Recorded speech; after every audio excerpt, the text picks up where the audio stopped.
Now, Donald Trump has amassed so far a who's who of industry insiders and billionaires to important positions in his cabinet that could lead to some conflicts of interest. Now, he's also appointed a lot of ex-generals to his cabinet as well. So that's obviously, that's worrying a lot of people. Okay. Now, look, one of the insiders that I've pointed out is Steven Mnuchin, who is a former Goldman Sachs banker. Now, he's going to be running the Treasury Department, which would, of course, oversee corporations and banks like Goldman Sachs. A little bit of a conflict of interest there, right? Now, another conflict of interest would be Trump's new pick for defense secretary, and that would be retired General James Mad Dog Mattis. Now, that's, of course, his nickname, Mad Dog. Now, as I said, he appears to have some conflicts of interest, so I'm going to lay them out. Actually, David Sirota of the International Business Times lays them out much better than I could.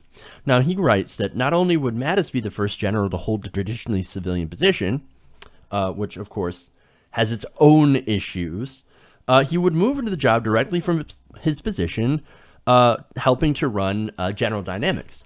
Now, what is General Dynamics? It is a $30 billion defense contractor colossus that relies heavily on Pentagon contracts overseen by the defense secretary. You see why that would be a bit of a conflict of interest. Now, Mattis is currently listed as one of the 13 independent directors of the company. Financial filings reviewed by the International Business Times show that since taking the position in 2013, Mattis has been paid nearly $600,000 by General Dynamics and has amassed more than $900,000 in worth of company stock that will likely increase when he takes over. Now, already, as I said, red flag, red alert, right? Conflict of interest. Well, what's the matter? I thought he was going to drain the swamp. Donald Trump. Nope, of course not. Now, obviously, Mattis, one of the independent directors of a company that gets Pentagon contracts, and you're appointing him, Donald Trump is, to take over the department that hands out the contracts. Oh, boy. Oh, boy. So what do you think he's going to do when he gets into office? Mattis is. Well, he's going to give more contracts, likely, to General Dynamics. Don't we have a saying for that? Isn't there a phrase? Something that we can go to? Oh, right. Crony capitalism. That's what it is. Again, I thought Donald Trump wanted to drain the swamp, not make it swampier. Okay. Look, if you still believe that Donald Trump is against corruption, then you are probably willfully ignorant or you haven't been paying attention.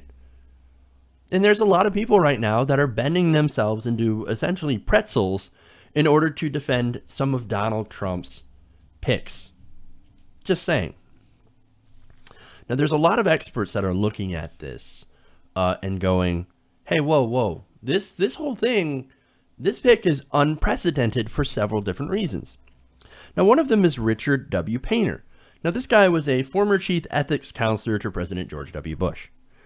Good job, by the way. Nice work on George W. Bush. He says General Dynamics could try to use this relationship to get access into the Pentagon. I'm very worried about this, he says. Well, no fucking shit. No shit. Sherlock. You didn't think that was the whole point? Of course it's the whole point. You get into an office that oversees contracts, you're going to give contracts to your former employer so that when you're done, when the whole thing's over with, you can go back to your employer. They'll give you a job. Maybe they'll give you a better salary. That's the whole thing. That's a revolving door. Now, in the case of Mattis and General Dynamics, the potential conflicts could reach a level, quote, never seen in a modern era, says William Harding, the author of Profits in War. He says you'd have to go back to Eisenhower, who appointed the head of General Electric, which was a defense contractor, a major one, to be the Secretary of Defense. Oh boy. So, as I said, that is a really big conflict of interest. Now, and it's not as if General Dynamics is a small company that's desperately needing that influence for new contracts. No, no, no. It routinely ranks among the top 5 Pentagon contractors, according to the IB Times, and reliably receives over $10 billion a year in support to retrofitting, $10 billion a year in deals. The company offers a full spectrum of services to the Pentagon, from IT support to retrofitting armored compact vehicles. And it's also the main exporter of tanks to U.S. allies like Saudi Arabia and Egypt. So, yeah, this company supplies tanks to the Middle East. Oh, boy. Great. Deals, of course, that rely upon approvals from the incoming Trump administration. Now, look, Trump supporters, I thought you didn't want to give weapons to people like Saudi Arabia. You see, that was a whole issue with Hillary Clinton. Hillary Clinton also sold a lot of weapons through the State Department to Saudi Arabia. I thought you had an issue with that because they had some, a terrible human rights shirts. So, oh boy. Now look, as I said, Mattis represents a company that sells them weapons, that sold them tanks. And now under Trump, it's not hard to see that they're likely to get more contracts and likely to sell more weapons to Saudi Arabia. Maybe I'm wrong, but I don't know. But as I said, they're not a small company. They already have $10 billion in Pentagon contracts. As why is because they are one of the top contractors directly lobbying the Pentagon and the Defense Department. According to the Center for Responsive Politics, the company has spent over $100 million pushing its interests in Washington over the last decade. So, and with Mattis at the head of the Pentagon, his former employer's business interests could be a priority, said Hardung, who is now the director of the Arms and Security Project at the Center for International Policy. Oh, geez. Now, he says that it's got to be reassuring to them that a former board member will be running the Pentagon. The possibility of Mattis intervening on their behalf if one of their programs gets into trouble is always there. Now, you're going to say, but Jeff, you don't know he's going to do that. You don't like him because he's simply a Donald Trump pick, and you hate everything Donald Trump does. That's not exactly true. But also, on this specific issue, this isn't without precedent.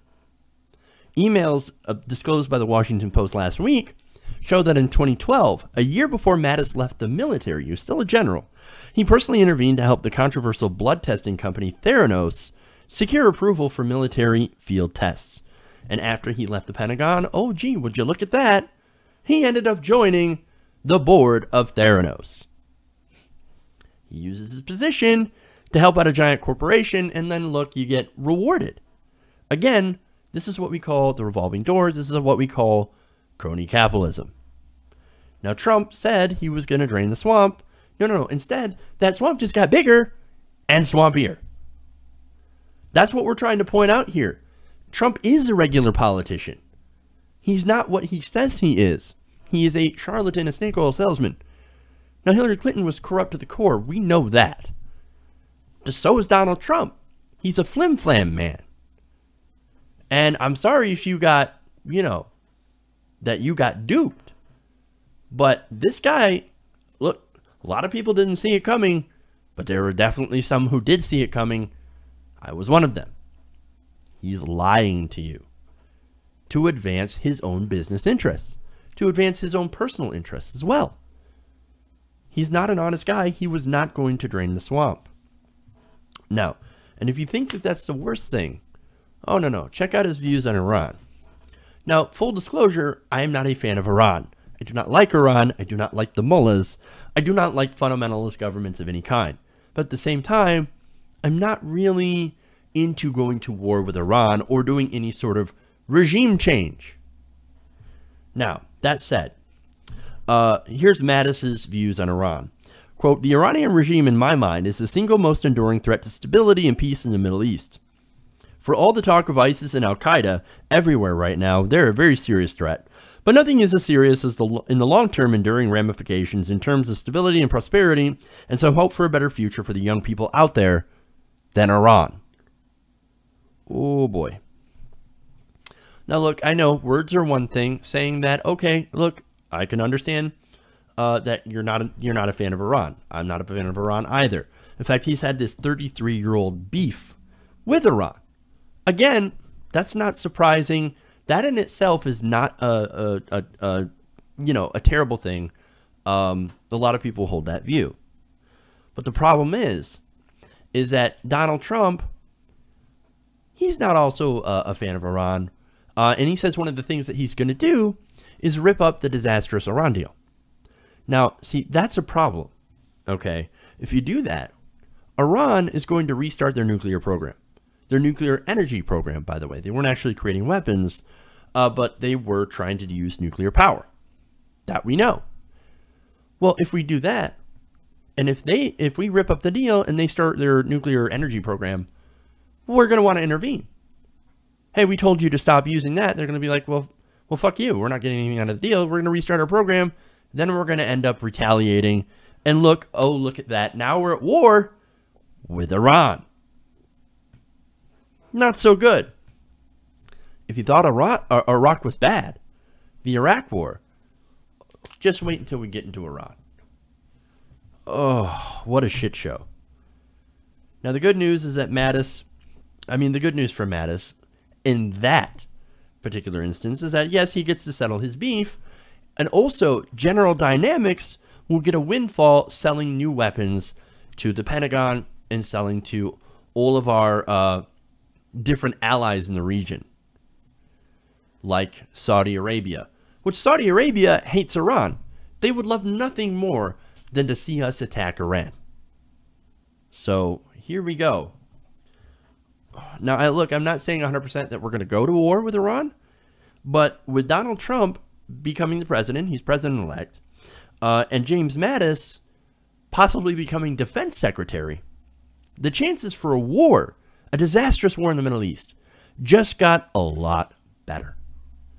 And that should scare a lot of people.